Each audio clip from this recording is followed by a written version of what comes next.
la época de la primavera, Sí, a septiembre. claro, más hacia septiembre, pero lamentablemente hoy día, producto muchas veces de la automedicación o de situaciones de nuestro sistema inmune, hay alergias más allá de las estacionarias. Sí. Y claro, la situación de los medicamentos hoy día en nuestro país, además de la alerta por el tema de los antibióticos y la resistencia de los antibióticos, también están aumentando las alergias hacia los medicamentos. Es una materia que queremos conversar con el doctor Francisco Roa, médico inmunólogo y alergólogo, que es parte también de esta especialidad que nos decía fuera de micrófono, lamentablemente va a tener más pega en los próximos años. ¿Cómo está, doctor? Gracias por estar acá. Muchas gracias a ustedes por la invitación. Gracias. Muy bien, agradecido de que se abra este espacio y empezar a hacer conocida este tema que es súper relevante y que con el tiempo ha ido aumentando. Sí. Y del Hospital Guillermo Benavente también, que nos viene a visitar. Hospital regional conocido popularmente aquí en Concepción. Doctor, preguntarle primero que todo, ¿qué es lo que es un doctor inmunólogo? ¿A qué se dedica? Bueno, la inmunología o la especialidad de inmunología es una especialidad que lleva bastante tiempo en nuestro país y que con el tiempo vamos aumentando la cantidad de médicos que vamos dedicándonos a esta área. Y la inmunología es la especialidad que se dedica a la evaluación, diagnóstico y tratamiento de pacientes que tienen alguna alteración en su sistema inmune, que esta alteración puede ser una alteración que muchas veces puede ser que el sistema inmune esté funcionando mal, ya que es conocido como inmunodeficiencias primarias o secundarias. Las primarias son las que los niños nacen con un trastorno en el sistema inmune que del nacimiento por una alteración genética, que puede ser hereditaria o no hereditaria, tiene un sistema inmune que funciona mal y se enferman más y pueden tener algunas condiciones clínicas que muchas veces se manifiestan precozmente en la vida. Y las secundarias son personas que desarrollan una inmunodeficiencia, o sea, un sistema inmune que funciona mal, se enferman más, porque habitualmente va asociado a condiciones como la atopía, por ejemplo, personas alérgicas se enferman más, o personas que tienen alguna enfermedad crónica. Ya, los pacientes diabéticos, los pacientes con problemas hepáticos, con problemas renales, son pacientes que tienen un sistema inmune que funciona mal. ¿Y las personas con SIDA que igual son inmunodeficientes? Efectivamente. Las personas que viven con VIH son personas que tienen una inmunodeficiencia secundaria en el que el sistema inmune funciona mal, producto de un virus que infecta a las células del sistema inmune, las matan y por lo mismo es muy parecido a una inmunodeficiencia que nosotros vemos en niños pediátricas, que con el tiempo, cuando el VIH avanza considerablemente, se desarrolla una inmunodeficiencia combinada severa, que lo hace mucho más propenso a algunas infecciones graves. Doctor, yendo de lo general a lo particular con respecto al tema de las alergias a los medicamentos, ¿cuál es la realidad de las alergias en nuestro país? ¿Cuál es la realidad de nuestro sistema inmune, de nuestra relación? Porque ya lo decíamos, usted nos mencionaba que al parecer las alergias a de aquí al 2050 vamos a llegar por lo menos al 50% de la población. Sí, hay estudios bueno, la prevalencia actual de las alergias, 1 de cada 3 personas tienen alguna patología alérgica o una condición alérgica. Y esto con el tiempo va a ir aumentando. Hasta el 2050 se proyecta un 50% de la población. Y las personas que ahora no tienen ninguna alergia a nada, ¿ya? A futuro podrían desarrollar una enfermedad alérgica. ¿Y por qué? Hay varios factores. Dentro de eso, lo que se está postulando actualmente no es un tema principalmente genético. Puede haber una alteración, una predisposición, pero es el ambiente. El estilo de vida que tenemos hoy en día, la alimentación, una alimentación basada o inflamatoria, basada en ultraprocesados sobre todo, el uso de antibióticos que también altera la microbiota y esto altera las mucosas. Y por otra parte también la polución, o sea, la exposición a un ambiente que está contaminado hace que mis mucosas, o sea, todo lo que está enfrentado al ambiente, se inflame y eso aumenta la susceptibilidad a desarrollar alergia. Y esto va a ir aumentando. Sí, Me imagino. ¿Y esto, por ejemplo, para saber una persona si es alérgica o no, se hacen estos famosos test cutáneos? Claro, depende. Nosotros vemos varios tipos de alergias. Dentro de eso están las alergias ambientales o a cosas del aire o respiratorias, que es la más frecuente de todas. La típica rinitis alérgica. Es el paciente, ¿cierto?, que empieza con un poquito de rinorrea, que es mosquito, ¿sí? Con secreción nasal, con estornudos, con picazón de la nariz, y que es típico que tienes unas ojeritas que lo hacen y que tiene una fascia o una cara típica de persona alérgica. Y las personas que tienen asma, ya que hay un tipo de asma que se llama asma T2 alto, que es un tipo de asma alérgico, que sobre todo en pediatría, en población infantil, es más frecuente. Y por otra parte hay otras alergias que está dentro de esa la alergia alimentaria, que hoy en día está muy de moda, que hay varios tipos, Está por otra parte la alergia a fármacos, que cada día, tal como lo mencionaban, ha ido aumentando Sí, por la porque exposición. venden hasta en las ferias los remedios, los Sí. antibióticos, y la gente sin receta médica dice, va a la feria ya, yo quiero ese remedio. Eso no Claro. corresponde. De hecho, efectivamente, la sobreexposición al uso de antibióticos, por ejemplo, que es la causa más frecuente de alergia a fármacos, hace que las personas desarrollen alergia. Y, por ejemplo, el mito de yo lo he tomado previamente, no me ha pasado nada, es todo lo contrario. Entre yo más me expongo a un antibiótico, por ejemplo, que es lo más frecuente, o antiinflamatorio, más riesgo tengo de alergia. Claro, porque hay algo que lo tiene que activar, la alergia. Y ahí las personas, bueno, van haciéndose los estudios precisamente para poder ir alejándose de esas opciones o de saber que, no sé, ya viene la primavera, me tengo que preparar. Claro. ¿Qué pasa con los medicamentos? Entendiendo que, claro, hay una sobremedicación, hay 3, 4 farmacias cada cuadra en nuestro país. Sí. ¿Qué pasa con eso? ¿Qué pasa con esa realidad de algunas personas? Porque estamos hablando de algo grave. O sea, Sí. yo podría evitar comer algo que me dé alergia, yo podría evitar ir al campo a lo mejor en una época en específico, pero de repente hay medicamentos que no se pueden evitar en algún momento de la vida. Efectivamente, la alergia a fármacos ha ido aumentando, tal como lo mencionaba, las pruebas cutáneas nos sirven para ver las otras alergias. En el caso de los fármacos también tenemos una estandarización, que es una estandarización internacional de cómo estudiarlo, y la sobreexposición, tal como lo mencionaba, ha ido cambiando un poco la condición de las personas y hace que sea más alérgica. El más frecuente es la alergia a antibióticos, ya típico, el alérgico a la penicilina. ¿Ya?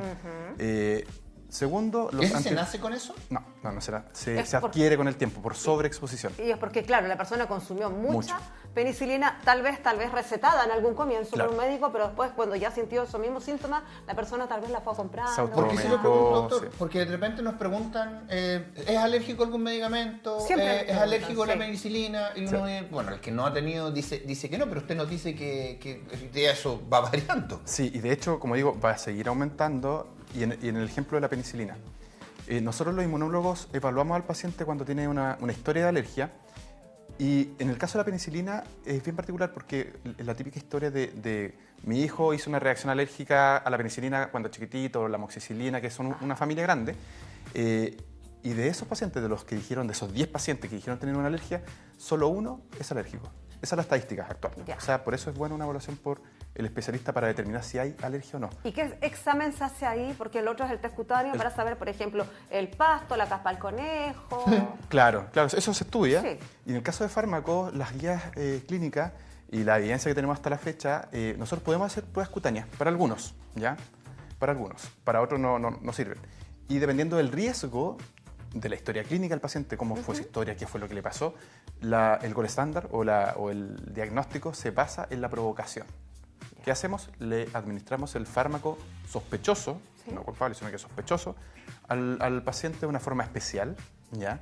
Que disminuya su riesgo y confirmar o descartar Pero que sea presenta una el alergia. síntoma. Y, Pero de claro, la misma manera que el otro, que te hacen como algo aquí en el sí, brazo o a la espalda. esa es la primera parte, pruebas cutáneas y después la administración vía oral. Si el fármaco es oral, vía oral, siendo venoso, endovenoso. Ya, y ahí, ¿qué tipos de síntomas tiene? Los más comunes, porque me imagino que cada medicamento podrá dar síntomas distintos, Efectivamente. pero los más comunes de alergias en nuestro país a medicamentos, ¿qué síntomas van dando? Lo más habitual son las alergias de tipo inmediata, ¿ya?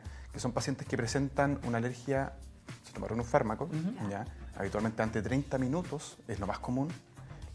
Inician con síntomas como dificultad respiratoria, rinorrea, que estos moquitos que pueden aparecer, manifestaciones cutáneas, urticarias, que son Sí. estas ronchitas Esa picazón. generalizadas, y ya después empieza a avanzar dolor abdominal, náuseas, vómitos, diarrea, y que te puede terminar en un choque anafiláctico. Y Eso eso- es La lo muerte, claro.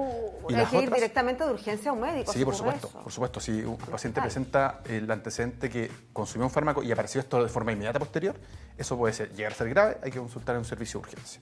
Ya. Y por otra parte, las más frecuentes de todas son las de tipo retardadas.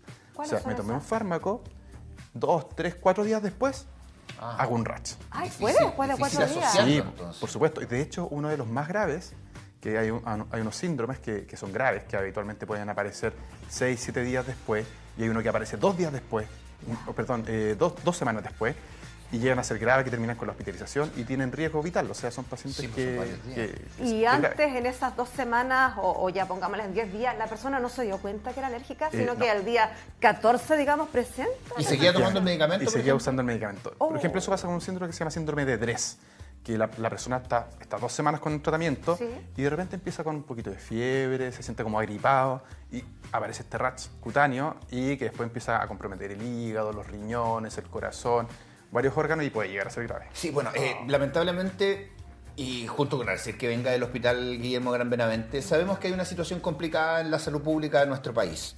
Tal vez cuando uno va a un médico particular puede hacer un seguimiento y uno le manda un correo al doctor, oye doctor, hoy día amanecí así, ya ok, vamos viendo el medicamento, cómo va evolucionando. Pero en el sistema público yo creo que es más complicado.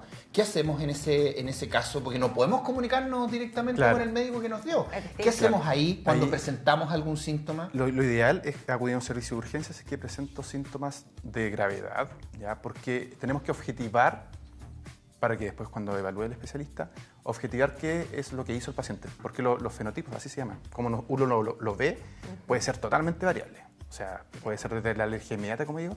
Entonces, siempre en esos casos, acudir a un servicio de urgencia para que lo evalúe un médico de atención primaria, ¿ya? Y él determine si relaciona o no relaciona esto con una alergia. Y dejar un tratamiento y administrar un tratamiento oportuno en caso de ser grave. O derivar a un servicio de mayor complejidad en caso de ser algo más grave, que es lo que vivimos nosotros habitualmente. No llega el paciente que hizo una reacción grave. Sí. Entonces, esa es la forma adecuada de evaluar una reacción en el sistema público o en todos lados. Esto es No, sí, de transversal, todas a maneras. todos lados. De todas maneras.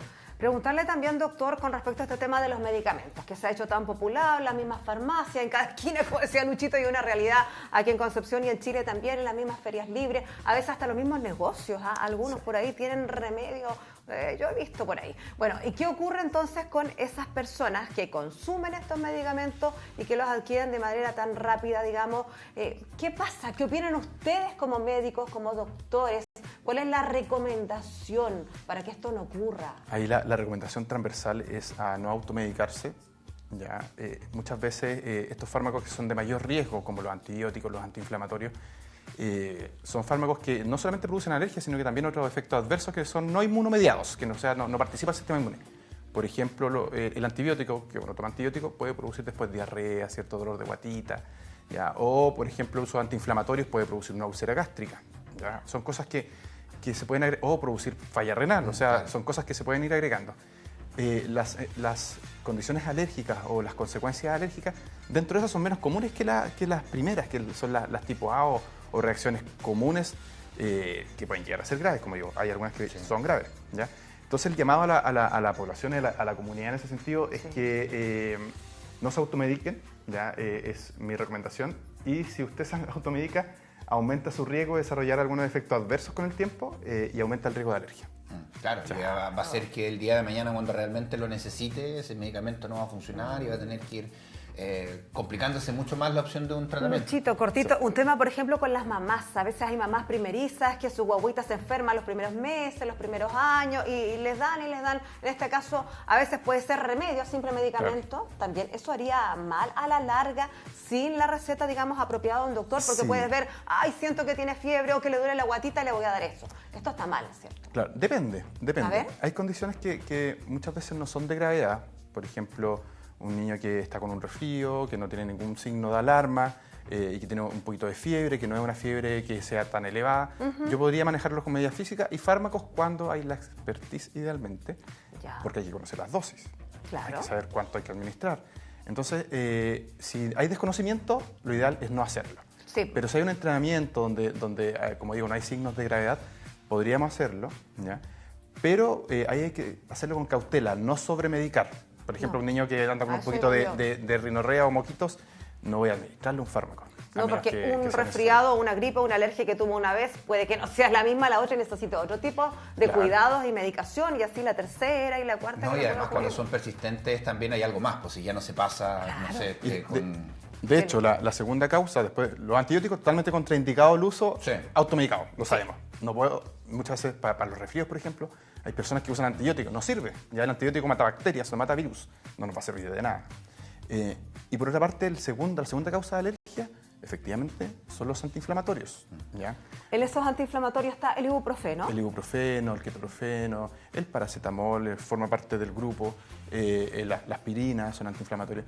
Todos esos grupos son la segunda causa. Y después ya siguen otros fármacos que es de uso menos común, como por ejemplo la quimioterapia. Claro, sí, claro, ahí los que son más invasivos, pero claro, quedándonos con este segundo grupo que nos mencionó usted, que también, como dice Paulita, se venden en cualquier parte, y que las personas las ocupan. Bueno, también hay estudios que dicen que los chilenos por lo menos estamos acostumbrados a vivir con algún dolor. O sea, le perdimos el respeto al dolor. Estamos acostumbrados y esperamos, no importa, ya se me va a pasar, me tomo un antiinflamatorio. Claro, se nos pasa con el antiinflamatorio. Pero no llegamos a la causa. Eso, a la raíz, digamos. Y ahí se va extendiendo el tratamiento y obviamente sabemos que finalmente no va a servir y puede provocar daños. Porque finalmente, como dice usted, doctor, no hay ningún medicamento que sea inocuo. Efectivamente. Y por eso es importante siempre poder tener a un médico que nos dé ese respaldo. Las alergias van apareciendo con un solo medicamento, van apareciendo a la larga. ¿Qué pasa si ya le tengo alergia, no sé, por decir algo, la aspirina? ¿Tendría que dejar de por vida de tomar la aspirina? Depende. Si es una alergia, por ejemplo, confirmada, si cada vez que tomo aspirina me aparece una urticaria o empiezo con dificultad respiratoria, está contraindicado, o sea, no puedo seguir usando. Ahí tenemos algunas formas especiales de administrar también. Por ejemplo, cuando hay fármacos que son indispensables. La quimioterapia, por ejemplo, que es el tratamiento de primera línea para algunos tipos de cánceres. O tratamientos antibióticos, donde el mejor tratamiento que puede recibir el paciente para un tipo de bacteria es un antibiótico. Nosotros tenemos la posibilidad de administrarlo de una forma especial, que se llama desensibilización. Por lo tanto, en esos casos sí se podría usar, pero con supervisión médica. Teniendo el diagnóstico en el lugar adecuado, con las condiciones adecuadas, porque tiene siempre el riesgo. Ahora, muchas veces también existe la alergia a familias de medicamentos, porque estructuralmente se parecen. Por ejemplo, los betalactámicos, las penicilinas, o la familia de las penicilinas. Estructuralmente se parecen. Por ejemplo, la amoxicilina se parece a un antibiótico que se llama cefadroxilo, que son de parte de la misma familia y no los podemos, si hice una alergia a uno, no puedo usar el otro, ¿ya? O si hago una alergia a la penicilina real, probablemente todo el resto de las penicilinas van a estar contraindicados. Lo mismo pasa con los antiinflamatorios. Hay familias de antiinflamatorios. Por ejemplo, el ketoprofeno con el ibuprofeno son parte de una familia, pero no se parece, por ejemplo, con el metamisol. Entonces yo podría usar metamisol, que estructuralmente son distintos. No, y hoy día sumamos a las publicidades también ahí que están transmitiendo. Y sobre todo a la hora del almuerzo, dan muchas publicidades ahí con respecto a medicamentos. Finalmente, doctor, junto con agradecerle, en el caso de tener una alergia a un medicamento que es importante, por ejemplo, a la penicilina o algún medicamento que nos puedan dar, no sé, en una urgencia, en una atención, en una emergencia, debemos andar con algo, identificar con algo. ¿Cómo deberíamos relacionarnos con eso? Sí, cuando yo tengo una alergia confirmada a algún fármaco y ese fármaco afectó mi vida, o sea, puso en riesgo mi vida, lo ideal es andar con alguna plaquita, alguna pulsera, en caso de alguna cosa grave, que indique esa alergia a fármacos. En el caso de los fármacos, la exposición accidental no es tan frecuente como la exposición accidental por alimentos, que ahí sí tenemos mucha exposición accidental. Paciente alérgico con maní, se comió un dulce y no sabía que tenía maní y puede hacer una anafilaxia con riesgo vital. En esos casos, cuando hay alta exposición o riesgo de exposición, la indicación que dejamos los inmunólogos es un fármaco que viene de forma precargada, que es un lapicito que se llama EpiPen, que es para tratar la alergia, la anafilaxia, exclusivamente la anafilaxia, de forma inmediata y me da tiempo para después ir a un servicio de urgencia. Correcto. Esa es la forma más adecuada. Entonces, mi recomendación es, si alguien tiene una alergia confirmada, identificar esa alergia, y si alguien tiene una alergia que pone en riesgo la vida con alto riesgo de ingesta accidental, tener también su autoinyector de adrenalina. Yo, como un ejemplo, hermano, no es que lo haga. Tengo algunos conocidos que tienen un tatuaje. En vez de ponerse se ponen ahí alérgico a... Sí. Doctor, muchísimas gracias por estar acá y darse el tiempo de venir a explicarnos esto que es tan importante y que lamentablemente está aumentando. Sí, muchas gracias a usted y bueno, informar también a la comunidad que empezamos hace poquito con la parte, o sea, lleva un tiempo, ahí está el doctor Piñones, la doctora Aranguis en pediatría, que llevan bastante tiempo trabajando en este centro de alergias donde administramos fármacos de riesgo bajo una supervisión segura. Y ahora también tenemos el proyecto futuro de hacer un centro de alergia ya más grande, que incluye adultos. Y ya estamos trabajando en una vía con oncología, que empezamos a hacer procedimientos de desensibilización, que pacientes que tienen una alergia a quimioterapia, pacientes oncológicos, le administramos su fármaco al que hizo una alergia de forma segura, supervisada, a través de pasos chiquititos, y que el paciente recibe su tratamiento adecuado y que hasta el momento hemos tenido un éxito. Entonces, para informar a la comunidad que se está haciendo esto, el Hospital Guillermo Gran Benavente está avanzando en esta área, que en ese sentido, en Chile, esto lo tenemos desarrollado en Santiago. En el resto del país está muy poco desarrollado. Y lo que estamos haciendo, por ejemplo, de sensibilización en el hospital, es algo que a nivel mundial, o sea, en grandes hospitales, como en Estados Unidos, en España, lo hacen de forma habitual, y que en Chile está poco desarrollado. Generalmente se hace solo en Santiago. El resto del país no lo hace, o lo hace muy poco. Y ahora el Hospital Guillermo Gran Benavente lo está haciendo. O sea, vamos a ser pioneros en la región en hacer esto, y a futuro queremos ser pioneros a nivel nacional. Esa es la idea. Buenísimo, doctor. Buenas noticias también de nuestro hospital. 9 de la mañana con 29 minutos. Buenas noticias también nos tiene Katy Tolosa a propósito de la seguridad, Katy, las inversiones que hacen los municipios, por ejemplo, en cámaras. ¿Dónde está ahora Katy Tolosa? En Hualpén, tengo entendido.